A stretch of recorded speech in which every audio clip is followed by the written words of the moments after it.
Chicken and I are going to take off these 4CS forks. We're going to put in some lighter oil. Hopefully discover why he was having such a harsh ride. When I drove the bike, I could see why. We're going to do that up next. Fork time. Someone had the other pinch clamps on the other side zinging tight. And I mean,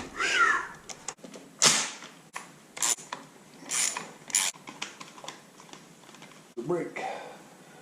Let him hang. Where's my tray? There it is. That's pretty good. So I'm going to pop the bottom ones off first, then take this down, turn this out.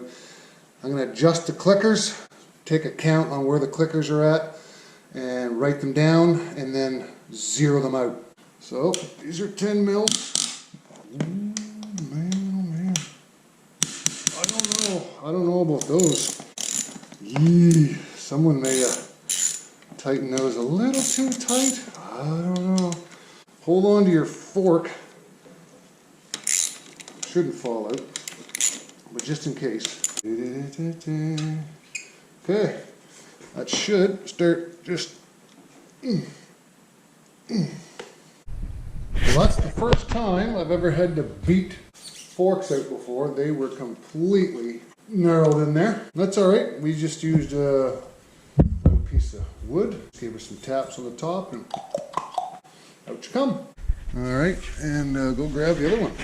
Just taking the dust caps off these guys. I'll have a look to see just how knurled up and dirty stuff looks down in there. That's good. Stick this guy in the vise. If you don't have a special 4CS fork cap wrench, this is out of my grinder for taking the discs off. It fits perfectly. That cap. Yes, it does. Loosened up nicely. I'm going to get a rag and a bucket. Try to get you guys a little closer to the action here. So I got a bucket down below. This is going to bleed off a little bit.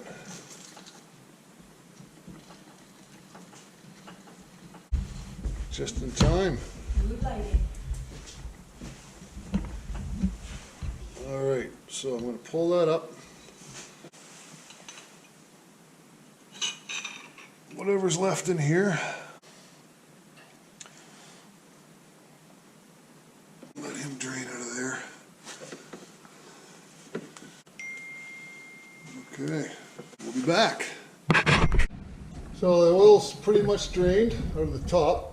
I'm going to just screw this back on, the cap on the top, upside down on the vise, so we can get the lower fork cap off.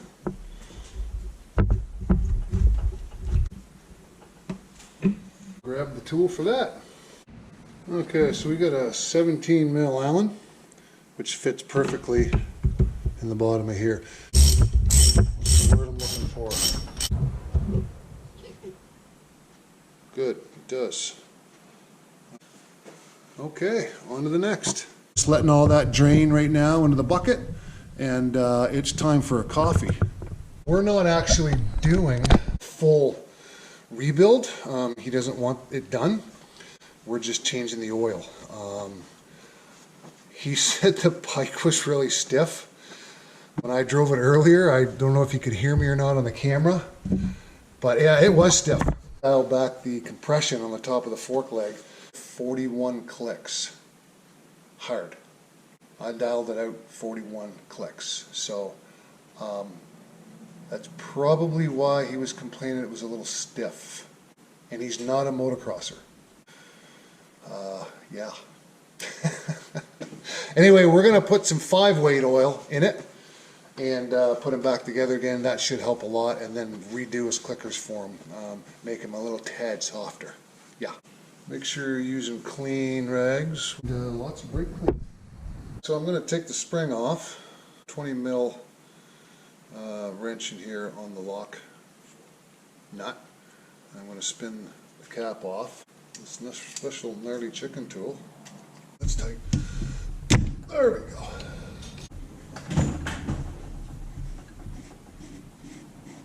Ladder. Okay, so there's the top cap. Set that aside.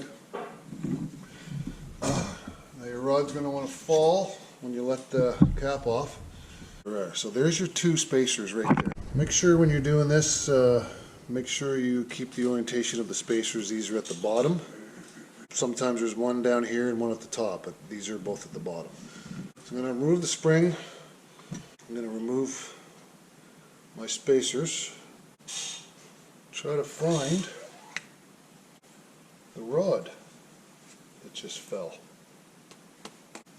Where's the adjuster rod? Let's see, it's still in there. Got the push rod out. That was stuck in here. Had to use a little blast of air. It fell right down in. I've never had that happen before. By the way, guys, look who's here. Old Chicken. Yeah. The second half of GnarlyChicken. I've been hiding. Bring me in for the good stuff. Working on the electrical of the old 150 Husky. 144 now. Yeah. Oh, it's a 125. 125. Oh, I thought it was a 150. No. Oh. Anyway, Steve just showed up here about an hour ago. Lost a 10 mil. Stuff just flinging here. You gotta watch yourself when you're in here. So I got the cartridge through the top.